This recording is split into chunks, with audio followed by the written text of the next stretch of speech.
Në Tiranë është zhvilluar takimi rajonal dialogu social me vendet e Ballkanit Perëndimor në praninë të ambasadorit të Bashkimit Evropian në Shqipëri, përfaqësuesve të huaj dhe ekipeve që punojnë pranë zyrave të Bashkimit Evropian për Shqipërinë, drejtuar nga kryenegociatorja Majlinda Dhuka.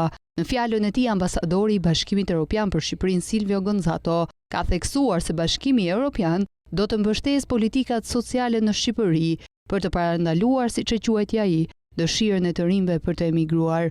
Gonzato ka theksuar se duhet të jetë në fokus të politikave sociale, pasi sipas tij shihet një pasiguri në raport me vendin e punës nga të rinjt dhe duke parë dëshirën e tyre për emigrim.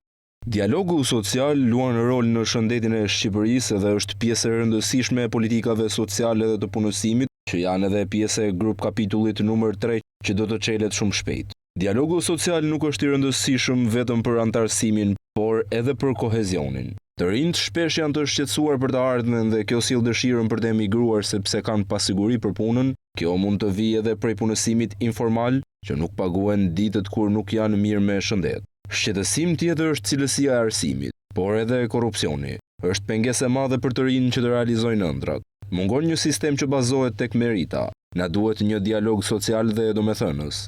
Shpesh, OJQ janë në pozitë më të mirë se zyrtarët për të folur me të rinj. BE keni në krah për t'ju ndihmuar me punësim dhe dialogun social, përmes planit të rritjes që adreson çështjet socialo-ekonomike në Shqipëri, por edhe në Ballkanin Perëndimor në tërësi. Kryenegociatorja Majlinda Dhuka në fjalën e saj ka vlerësuar planin e rritjes së Bashkimit Evropian për rajonin, duke theksuar se sipas saj është një partneritet i nevojshëm. Dhuka vijoi vlerësimin për mbështetjen e Bashkimit Evropian për rinin si një fokus grup kryesor që sipas saj ka vëmendje.